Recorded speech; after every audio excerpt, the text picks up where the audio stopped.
جربنا منتجات جديده من امازون وده الجزء ال 22، وبرضه هنقول لكم كل منتج تمام ولا اي كلام. جربنا المره دي جهاز قفل الاكياس وقشاره البسله ومضرب اللبن وديسبنسر الزيت ومنتجات تانية هتشوفوا تجربتها كامله.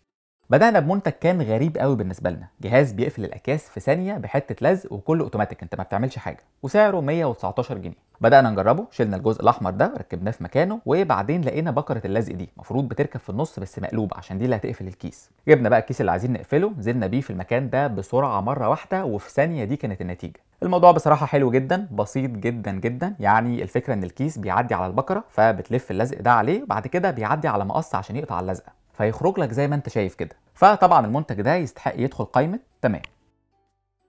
وبما ان الشتاء دخل والبسله خلاص ظهرت، فقررنا نجرب منتج هيسهل عليك تفصصها. قشاره البسله دي سعرها 119 جنيه وكلها بلاستيك، والمفروض انك بتدخل البسله في الجزء الاخضر ده، بعدين بتلف الايد عشان تنزل متفصصه من الناحيه الثانيه، دلع يعني.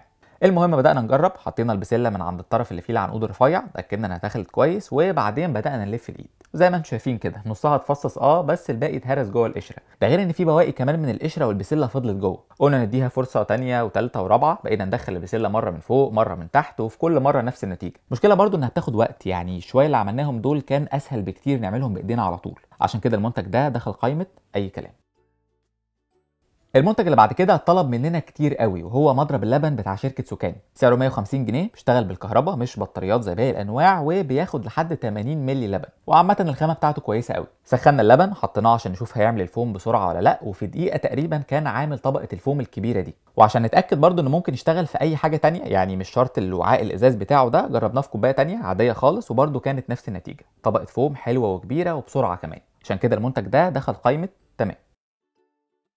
وبما اننا جربنا اكتر من شكل لديسبنسر الزيت، فده شكل مختلف عنهم، سعره 99 جنيه، كله بلاستيك، وهو عامل زي ديسبنسر الصابون كده بالظبط، دوس عليه ينزلك الكميه المناسبه. طبعا الجزء ده فيه حته لزق عشان تثبته على الحيطه، الناحيه الثانيه كمان في المكان اللي بتتعلق منه. اللطيف برده في المنتج ده ان بيجي معاه ستيكرز مكتوب عليها الحاجه اللي هتحطها في الديسبنسر، يعني زيت او خل او صويا صوص، عشان برده الموضوع يبقى سهل. المهم ركبنا الحنفيه، فكينا اللزق، وبعدين عشقنا الحاجات دي عشان يتعلق في اللزق، واخر حاجه طبعا حطينا الزيت، واكتشفنا ان الموضوع عملي ومريح جدا، حتى شكله حلو كمان، يعني يا دوب ممكن تدوس على الحنفيه كده بالمعلقه ولا باي حاجه عشان تاخد كميه الزيت اللي انت عايزها. فطبعا المنتج ده دخل قائمه تمام.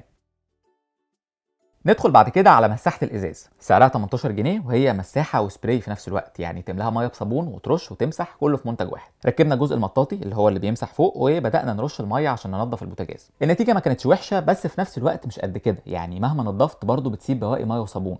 عشان كده المساحه دي ممكن تبقى مناسبه لو هتعمل بيها مكان زي الرخامه، يعني حاجه مش محتاجه تلميع زي المرايات والازاز. عشان كده المنتج ده ما دخلش ولا قايمه من الاثنين.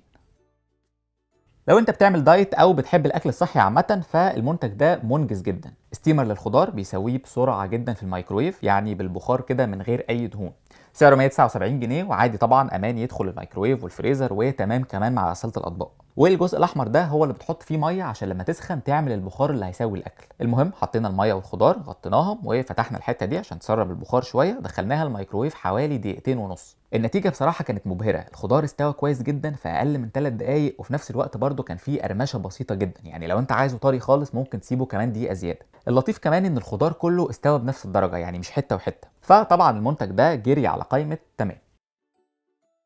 لو سلك البلكونه او الشباك اتقطع من حته، فالمنتج ده ذكي جدا، سعره 14 جنيه، بيجي 3 قطع، كل قطعه متقسمه لاربع اجزاء، والمفروض انه بيتلزق على المكان المقطوع في السلك، فبيغطيه وبيبقى شكله موحد كده معاه. عشان نجربه جبنا حته سلك صغيره عملنا فيها قطع، وبعدين قصينا جزء على قد القطع بالظبط ولزقناه، وفعلا لزق كويس جدا وغطى القطع، وده طبعا مهم عشان يمنع اي حشرات او حاجه تدخل منه. وعامه يعني الشكل ده احسن بكتير من القطع، وبما ان قطعات السلك دي يعني تقريبا في كل بيت، فالمنتج ده يستاهل يدخل قائمه تمام.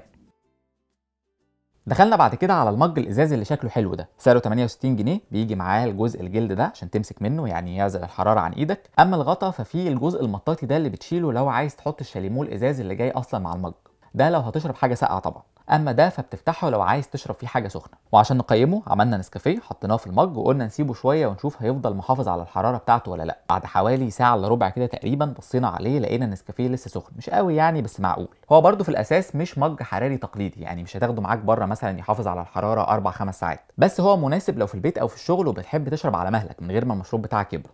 المج شكله حلو جدا وعملي، ويستاهل يدخل قائمه تمام. المنتج ده حاجه كده جو مطاعم قوي، ستاند البطاطس سعره مبالغ فيه جدا 150 جنيه، طبعا كله معدني زي ما انتم شايفين. المفروض تحط فيه كون البطاطس وتقدمه لو عندك عزومه او حابب تعمل شكل ظريف على السفره. هتلاقي كمان خانه كده على الجنب عشان تحط فيها بوله الكاتشب او الصوص اللي هتقدمه مع البطاطس. بس المشكله بقى انك مش سهل تلاقي بوله على قده، يعني لازم تشتري له طبق او حاجه مخصوصه ليه. احنا اخترنا البوله الصغيره دي، يعني اقرب حاجه كانت ممكن تشتغل معاه، وقدمناه مع البطاطس والموضوع كان شكله حلو فعلا. بس بقى مشكله طبق الصوص مع حجمه مع مشكله سعره الغالي مع كمان ان الوظيفه بتاعته مش مهمه قوي، كل ده خلانا ما ندخلوش ولا قايمه من الاثنين. دخلنا بعد كده على علبه التوابل، سعرها 70 جنيه، كلها بلاستيك ومتقسمه لاربع اجزاء، كل جزء ليه المعلقه بتاعته، وبرده ليها غطا عشان تقفلها لو مش هتستخدمها. المهم فضينا البهارات ولقينا ان كل جزء من الاربعه بياخد تقريبا لحد 200 جرام. المشكله بقى اللي قابلتنا ان الخانات من جوه ملهاش غطا، يعني ممكن اي بهار يكرف على التاني عادي او حتى يدلقوا على بعض. بس في نفس الوقت المنتج ممكن يبقى لذيذ جدا لو خليته للبهارات الاساسيه اللي بتستخدمها في يومك على طول، يعني زي الملح والفلفل مثلا، الحاجات اللي ما بتكرفش على بعض. عموما المنتج شكله حلو، هيجمع لك كل الحاجات اللي انت بتحتاجها دايما في مكان واحد، عشان كده دخلناه قائمه تمام.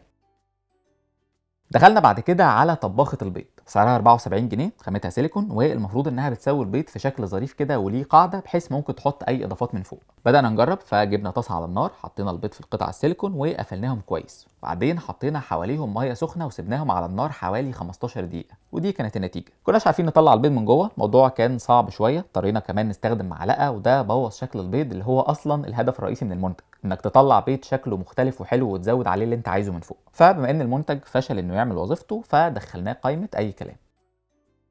وبما ان كل الشواحن والسماعات بتبوظ وتتقطع من نفس المكان، فقررنا نجرب قطع السيليكون اللي بتحمي السلك، سعرها 16 جنيه، بتيجي 4 قطع باربع الوان مختلفه، خامتها متينه، ده طبعا عشان تمنع الشاحن انه يتني جامد او يتلف على بعضه في الشنطه. بصراحه المنتج حلو جدا، هيوفر عليك كميه الشواحن والسماعات اللي بتشتريها كل يومين عشان بيتقطعوا، عشان كده المنتج ده دخلناه قائمه تمام.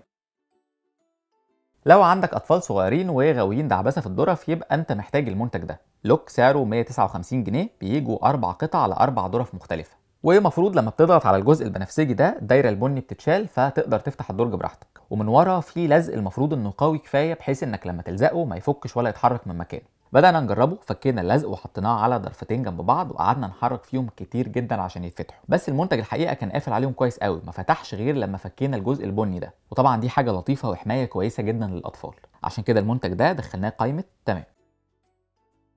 وبما اننا جربنا لوك الظرف، فكان لازم كمان نجرب لوك الادراج، سعره 70 جنيه، وهو عباره عن قفلين برضو بيتلزقوا على الدرج من الناحيتين كده عشان ما يتفتحوش، ولو انت عايز تفتحهم طبعا بتفك الدايره دي وتشيل الجزء السيليكون. لما بدأنا نجربه وفكينا اللزق، لقينا ان جودته مش كويسه قوي، يعني اتقطع اصلا واحنا لسه بنفكه، بس كملنا التجربه الاخيره ولزقناه برضو وحاولنا نفتح الدرج، بس طبعا زي ما انتم شايفين اللزق عشان مش كويس الدرج اتفتح عادي جدا، فاحنا كمان فتحنا قائمه اي كلام عشان المنتج ده يستقر فيها. لو عجبتكم الحلقه اعملوا لها لايك وشير، وقولوا لنا عايزين نجرب منتجات ايه تاني الحلقات الجايه.